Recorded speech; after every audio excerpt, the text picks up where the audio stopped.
welcome to Chocks Hangar. I'm sure you know that one. Cheap Trick. I want you to want me. And the reason for that is, there's always a reason for the song, is that we're going to do a little bit of a different video today about some tricks, not necessarily cheap ones, that you can do with your aeroplanes. So, let's crack on and have a bit of fun. Okay, so if like me, in your flight simulator, you like flying all kinds of different planes and you like exploring and flying to all kinds of different airports, here's a tip that you'll find really, really handy. The reason I find this useful is because I use Airhauler, the little run your own airline add-on that you can get for Flight Simulator.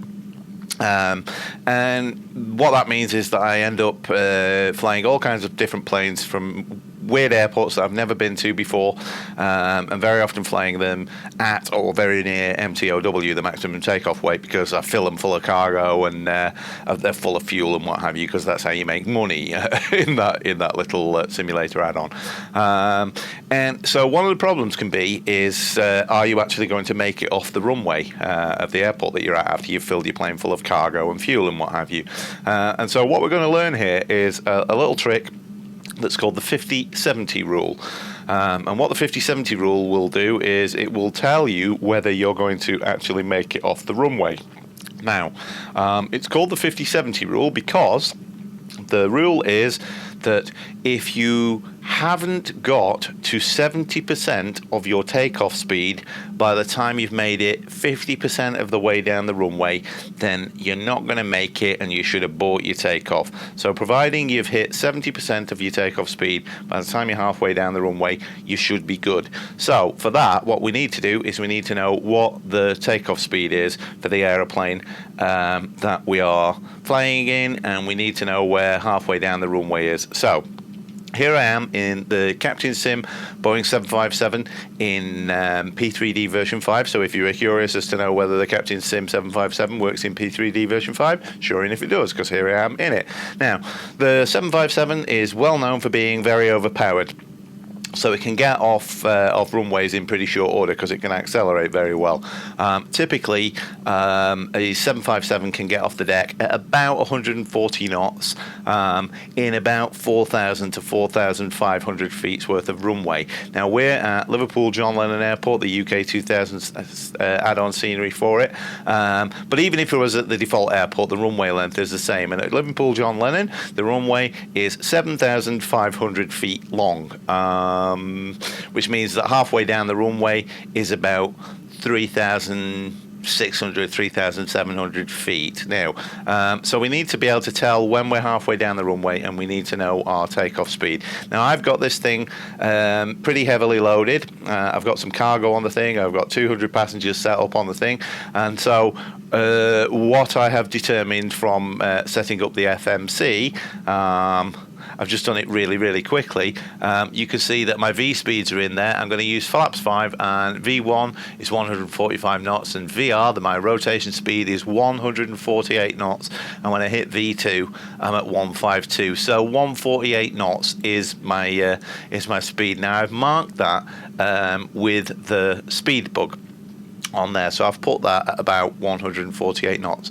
Now, so what we need to know is we need to know what is 70% of that speed. Now, you could just eyeball it if you wanted to. You could go, well, that's about halfway, so around about there's going to be like 3/4, i.e. 75%, but let's do it properly. So 148 knots. Now, to get the percentage of that, what we need to do is we need to divide 148 by 100 to get 1%. So if we divide 148 by 100, that gives us 1.48. Pretty simple maths.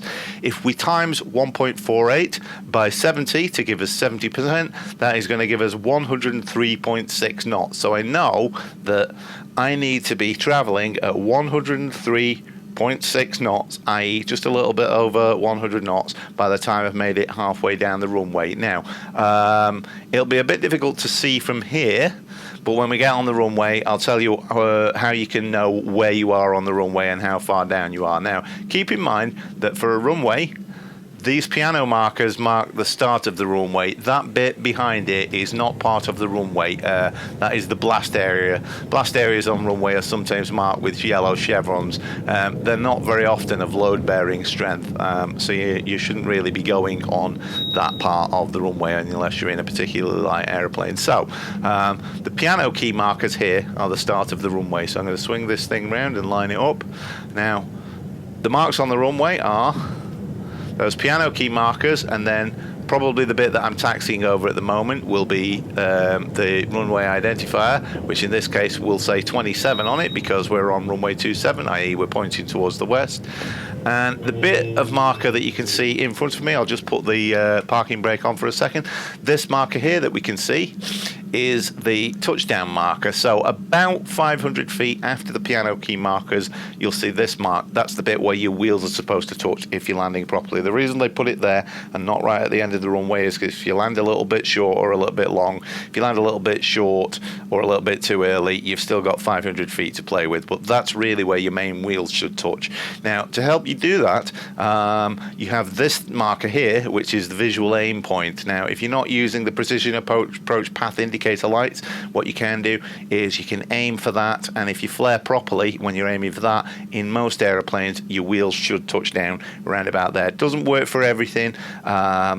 If, for example, you're in a 747, you're quite high up, the cockpit's very, very high off the ground, so you have to adjust it a little bit. But generally speaking, that marker will work for most things, and generally speaking, the PAPI lights will work for most things. But that's what these markers are. That's your touchdown point, that's your visual aim point.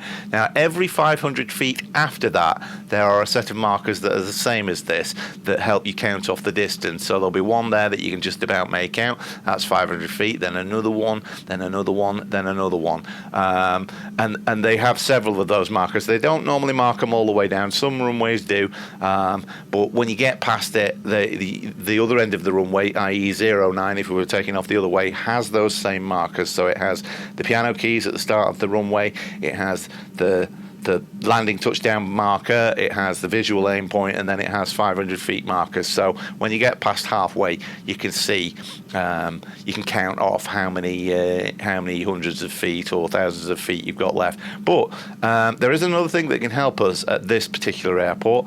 This is Liverpool John Lennon, and that is just kind of behind this support pillar is the control tower at Liverpool John Lennon. And if I zoom the view here,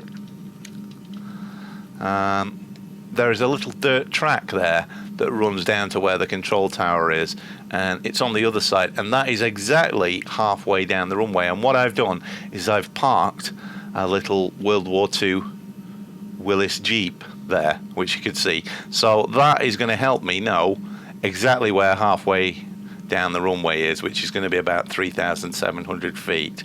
Now, I know that typically a 757 can get off in about 4,500 feet, so that would be past the halfway point of the runway. But I know that in this case, my plane needs to make it to 148 knots before I rotate it. So I know that 70% of that, because I've just worked it out, is 103.6 knots. So roughly at 100 knots on here, if I'm past that Jeep and I've not made it to 103.6 knots, what I should do is I should close the throttles, apply the brakes, and if I'm really struggling, I can apply reverse thrust.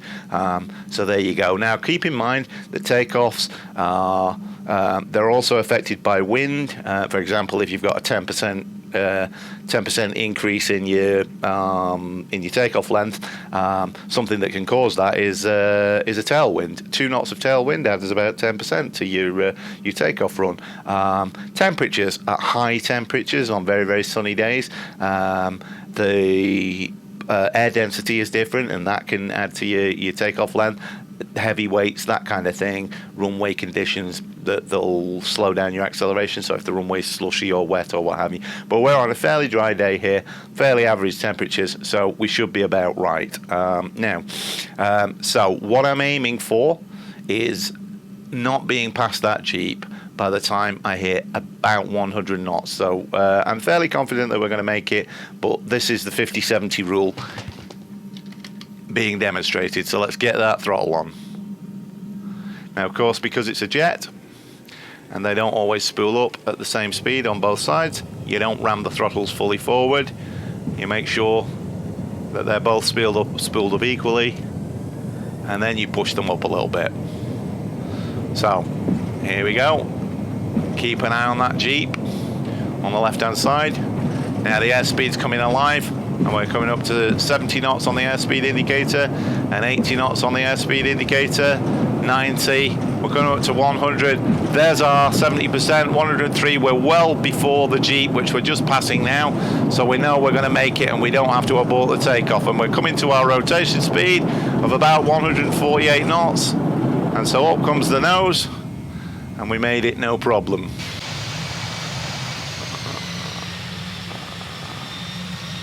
So get the gear up.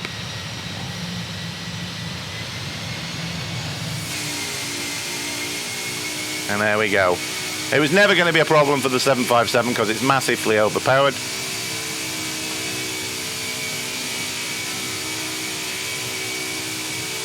But there's a fun little rule for you. The 50-70 rule. If you've used up 50% of the runway and you haven't made 70% of your takeoff speed, cut the throttle, get the brakes on, and if you've got reverse thrust, hit reverse thrust as well, and you should stop well in time. Anyway, that's all for this episode of Chocks Hangar, because it's just a quick tip.